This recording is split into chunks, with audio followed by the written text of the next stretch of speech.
what is good? Thank you. What is good? In the American gospel and our Western mindset, and my mindset, because I like material things. I think if we're all honest, we all do.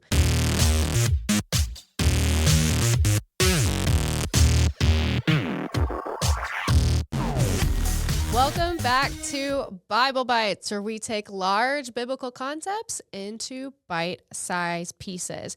And this verse today is a really fun one. I don't know if any of you ever watched like the show Manifest, but anyways, this verse was all in throughout the show, but it's a good verse. It's Romans 8:28.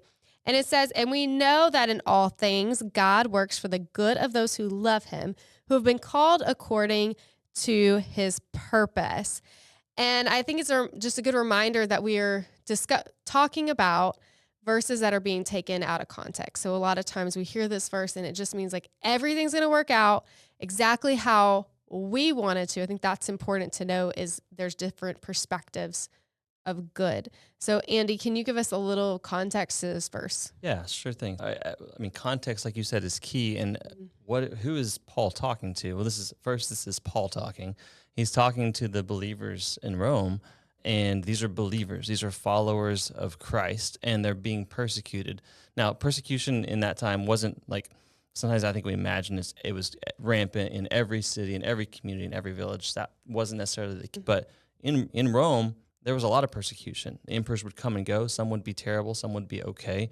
But there was a lot of persecution in Rome, and the Romans would experience a lot of persecution. And so, in the context of this verse, I mean, these people, and even just if we go a few verses up in verse 18, I don't know, somewhere in there, for you consider that the sufferings of this present time are not worth comparing to the glory revealed that will be revealed to us. He, several times in this context, he's talking about the suffering of the people Yeah. and how we are being formed into the image of God, the image of Christ. And so then he goes on here to say that don't you know that all things work together. Now let me also mention this. It says the one that we just read was we know that in all things God works for the good of those who love him. I think we come back to the English Standard Version Yeah. because I like it. I don't know. I think that it does a better job with the Greek, and it says instead, and we know that for those who love God, all things work together for good. And Mhm. I think that it's easy to take this verse and to say, oh, we know that all things work together for good. Yeah. And then we sometimes ignore the last part, those who are called according to his purpose or those who love God. But the emphasis is on those who love God, Mhm. those who are following him, those who are called according to his Yeah. purpose, those who are being faithful to him. God works together things for his good for those people. So I'll pause here. I've got more thoughts. You jump in. Yeah, I think it's really important to think what is good. Thank you. What is good? In the American gospel and our Western mindset, and my mindset, because I like material things. I think if we're all honest, we all do. So for me, good is having a good house, having all the money that I need, not lavishly, but just that I need, being able to take a good trip with my kids. That's good to me. But what we're talking about here is a different kind of good. And I think James 1, 2 through 4 says it well. And I'm going to read that really quick. Consider it pure Consider it pure joy, my brothers and sisters, whenever you face trials of many kinds, because you know that the testing of your faith produces perseverance. Let perseverance finish its work so that you may be mature and complete and not lacking anything. And so when we look at a New Testament context, the idea of good is us being molded into the image of Christ, us being more like him. So trials from this perspective in James is not bad. Trials are good because it produces something good in us. Whereas for us in America, for me, when I go through trials, I'm like the disciples in the boat when the storm is going off and they're like, "Teacher, do you not care about us? Are you not here for us?" And Jesus is like, "Man, I got this. Calm down," all the things.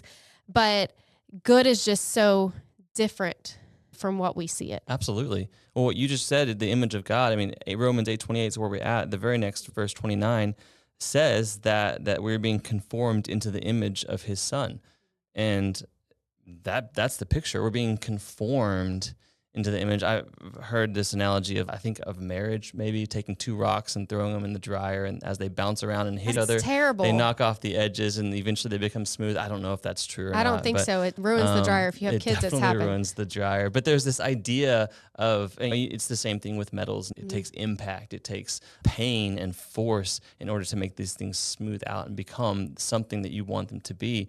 And this just popped in my head. It may have nothing to do with it. Maybe I'll go back later and be like, why did I say that? But for good, you go back to the very beginning, to Genesis 1, and God created a lot of things, and those things were good.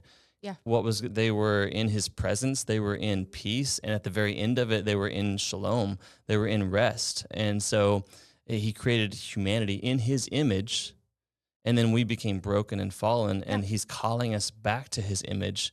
And what is he doing? He's allowing the things that we go through in life, however that plays out, God is using these things in order to conform us into his image. And therefore, like James says, we can count it all joy.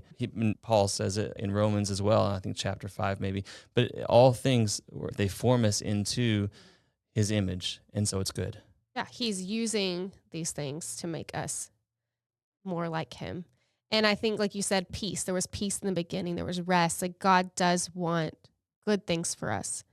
He does want good things for us. He does. And to find the peace of God and the rest of God is to live in the image of God. We don't find those things in our selfishness. And going back to a previous episode about prayer and asking for things, when we live this selfish lifestyle, just consuming and saying, God, I want this, and God, I want that, like a little child, really, then we're living the lack of peace life. I mean, there's never enough. There is never enough. When we find contentment in where God has placed us, despite the difficulties and the persecutions, then we find ourselves being formed into the image of God through our circumstances.